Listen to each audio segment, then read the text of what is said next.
Well, like Zara, how she learns a lot of stuff about her dad, I just learned something today about Zara.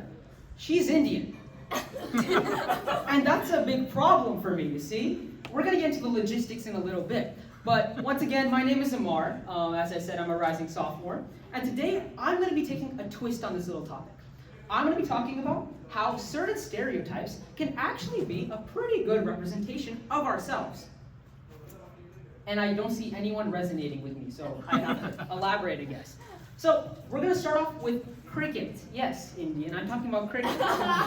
If you didn't know, I should say I'm Pakistani, so now it's adding up. We have been going against each other since Jesus. In the BC, the Egyptians predicted it, if you didn't know that. In their hieroglyphics, they said the Indians and the Pakistanis will go to war. So, I read that up, I did the article research on that. But, here's the reality, The Pakistani mindset is we don't really care about cricket unless we're winning. And it's very evident with the last match we had, the T20 Cup. Raise your hand if you watched the Cup, or the match. Yeah, we can see a lot of people here who know what I'm talking about. If you don't, basically, Pakistan went wah, Indian went wah, wah, and we lost. So, I told my mom, hey, there's a match going on today. There's a Pakistan versus India match. This is it. This is where we win. My mom did not respond to what I said because, as always, she does not care if we're going to lose to India again. Let's be honest, who has any sort of faith that we're going to win against India? Exactly. I did not see any hand. Who has faith that India is going to win? I should see every Pakistani's hand up. I know the Indians are laughing right now. Yeah, I guess you're laughing. Next time we're winning you.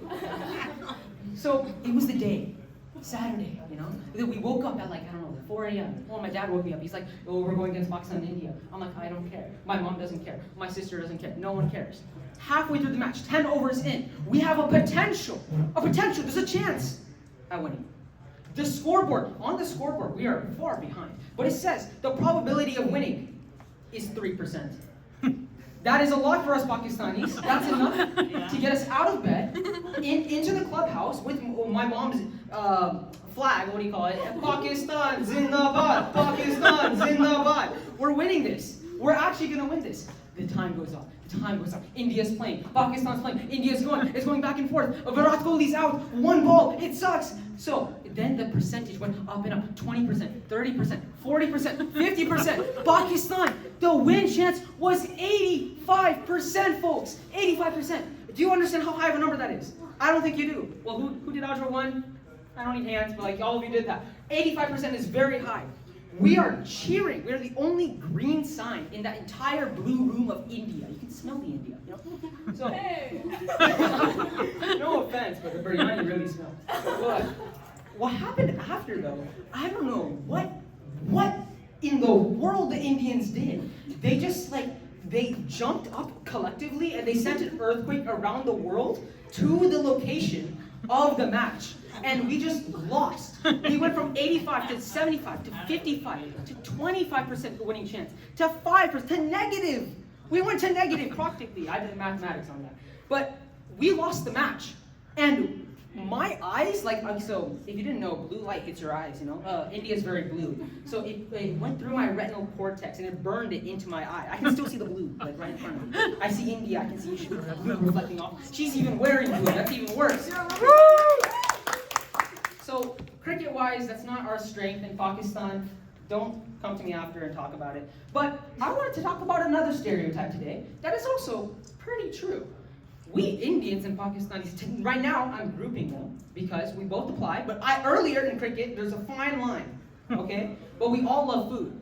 And my dad, specifically, really loves food. And I can prove to you how much we in fact love food. So, I need a volunteer. I'm just going to Dad. Dad, what's your favorite Pakistani dessert? Kulfi. Kulfi, okay. Great choice. Who likes kulfi? Yeah. Wow, that many people don't like kulfi? Really? Faluda? What is that? Okay, whatever. Rasmalai. There you go. That's the real thing. I love that. But Dad, now watch this. Pay very close attention. What is your least favorite dessert? Silence. I don't hear an immediate response. That goes to show how us Pakistanis, we don't really dislike food. We only like food. It just keeps getting better and better. If you're to ask me what's my favorite or least favorite dessert, I don't even know a bad dessert. Gulab jamun is good. Okay, man, you really like your food. Whatever, man. But food is just our forte. If you didn't, and by the way, small disclaimer, we should just give a small shout out to the masjid. They gave us 10 pizzas. Round of applause. It's really good pizza too. Now, you know, I don't know if you all know this, but I did a little research in my head. Like, I didn't publish anything. I'm not that type of guy. But it turns out if a presidential candidate, forget about Trump or Biden, if a presidential candidate said they liked biryani, they would win. 100% guaranteed. And that's based on Obama because he likes some Pakistani dish. And it was statistically speaking, many people liked Obama more because he just liked the Pakistani dish. So the Pakistanis like that, they're very easily changeable. And the third point I wanted to address is how my parents, okay, sorry, I should back up because that's the wrong phrasing for Pakistani households. How tech has evolved so much. This is my last stereotype I'm going to say. There's this huge stereotype going around that we Indians and Pakistanis, we are all into tech. I'm programming 88 hours a day, I don't know, whatever. But we've almost programmed stuff too good. Who here uses ChatGPT on a daily basis? Only a few of you? Really, man? You gotta speed up. You gotta come up to date. Really? Anyways, when the GPT model, there's this little feature in there which they developed. It's called context awareness. Before we even get to that, does anyone know what AI stands for? Artificial intelligence. All of you are wrong. It's a Mars intelligence. When you're typing a response to ChatGPT, I'm the guy responding. I manually type those out. Yeah, I see all your responses. Yeah, but it turns out AI models, they have context awareness, and what that basically is, in simple terms, they just know what's happening around them. They know the conversation. However, my dad lacks that. No offense to him, but the average conversation with my dad at 7 p.m. is like this. So, Dad, what do we have to eat for dinner? Beta, we have chana dal, masala dal, heaven dal, dal makhani dal. Like every arsenal of dals, of course. And then I'm like, fine, I'll have the chana dal. You know, it's a good option. I know. I've had it before. And my dad's like, okay, great. And I'm like, okay, when can I have it? Like, when will it be ready? And then he responds with, when will what be ready? Like, I just didn't say the chana dal. Like, he forgot the last 15 seconds. And it's really concerning as a child because I see that my dad or my parents are beginning to have this loss of context. Like they're going somewhere.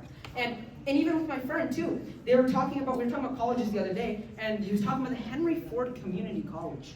And so much of my time in my day is wasted on really ridiculous things like this. He told me like the Henry Ford Community College in Michigan was founded by Henry Ford. It's a community college in Michigan.